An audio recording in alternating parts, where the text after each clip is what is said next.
आज हम स्टार्ट करने जा रहे हैं प्रैक्टिस सेट 41। फर्स्ट क्वेश्चन है, जिस व्यावसायिक संयोजन द्वारा विभिन्न प्रकार की संबंधित स्वभाव वाली वस्तुओं का निर्माण किया जाता है उसे कहते हैं, तो उसे कहते हैं पाशव संयोजन, ऑप्शन बी। सेकंड क्वेश्चन है, एक लोक सीमित कंपनी निगमित कर सकती है, तो वह शोधनीय ऋणपत्र को निगमित कर सकती है, ऑप्शन सी। डाल्टन के अनुसार सकल सामाजिक लाभ अधिकतम हो जाता है जब कर रोपण और व्यय को उस बिंदु तक ले जाया जाए जहां सीमांत सामाजिक लाभ ज़्यादा हो, सीमांत सामाजिक त्याग से, ऑप्शन बी।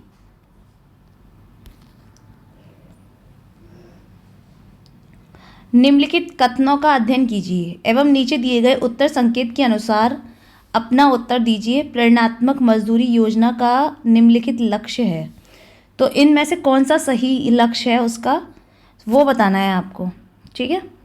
तो इसका आंसर है हमारा क्या, श्रमिकों का आत्मबल बढ़ाना और इकाई लागत में कमी करना, ऑप्शन बी। फिफ्थ क्वेश्चन है, संख्या सारांश उत्तर प्रदेश में प्रकाशित है, किस चीज़ में प्रकाशित है, वह है वार्षिक में, ठीक है, ऑप्शन सी। निम्नलिखित में से कौन सी क्रिया नियंत्रण प्रक्रिया में सम्मिलित नहीं है, तो वह है कर्मचारियों से सलाह लेना, ऑप्शन डी। किसी कारखाने के मजदूरों की आर्थिक स्थिति का अध्ययन करने के लिए समग्र होंगे, सभी मजदूर समग्र होंगे, ठीक है, ऑप्शन डी। 8 क्वेश्चन है, ई कॉमर्स कंपनी फ्लिपकार्ट के संस्थापक हैं, कौन है फ्लिपकार्ट के संस्थापक, तो वह है Sachin Bansal, option A. 9 question है, कुल संपत्ति आवर्त 4 है, शुद्ध लाभ 10% है, कुल संपत्ति 50,000 है, तो शुद्ध लाभ क्या होगा।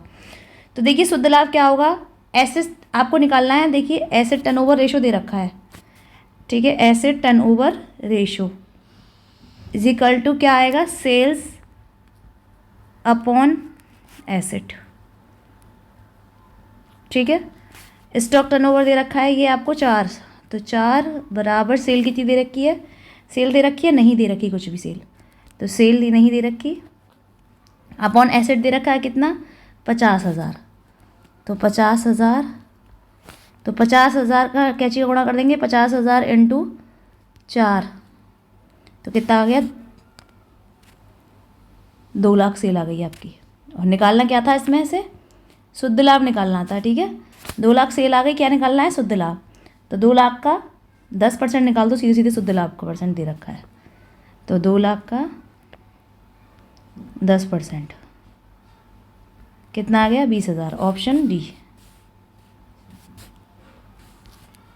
10 क्वेश्चन है, निम्नलिखित में से कौन सा साधन लागतों पर निवल राष्ट्रीय उत्पाद में शामिल नहीं है, एनएनपी में कौन शामिल नहीं है, तो वह है हमारा ब्याज शामिल नहीं है, ऑप्शन डी। 11 क्वेश्चन है, निम्नलिखित में से कौन पूंजीगत लाभ नहीं है, तो वह है अनुबंध भंग करने पर प्राप्त क्षतिपूर्ति, ऑप्शन डी। नेतृत्व की प्रबंधकीय ग्रिड की अवधारणा विकसित की थी, किसने की थी, ब्लैक और मॉर्टेन ने, ऑप्शन डी। निम्नलिखित में से कौन सा समीकरण सही है, तो वह है विशुद्ध राष्ट्रीय उत्पाद बराबर कुल राष्ट्रीय उत्पाद माइनस ह्रास, ऑप्शन सी। निर्देशन अध्ययन की प्रक्रिया है, वह जनसंख्या के बारे में है, ठीक है, ऑप्शन ए। 15 क्वेश्चन है, हजवर्ग के सिद्धांत के अनुसार निम्नलिखित में से अभिप्रेरणा कारक है, तो वह है उपयुक्त में से कोई नहीं, इनमें से किसी का कारक नहीं है वो, ऑप्शन डी। आयातकर्ता माल की सुपुर्दगी नहीं ले सकता जब तक वह ना प्रस्तुत करे, क्या ना प्रस्तुत करे, लदान पत्र, option D, option B.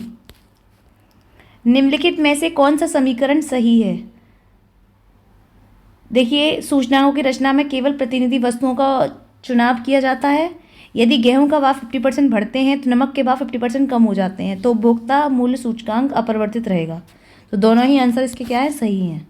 Option C. 18 question है, आय का उपार्जन होना समानता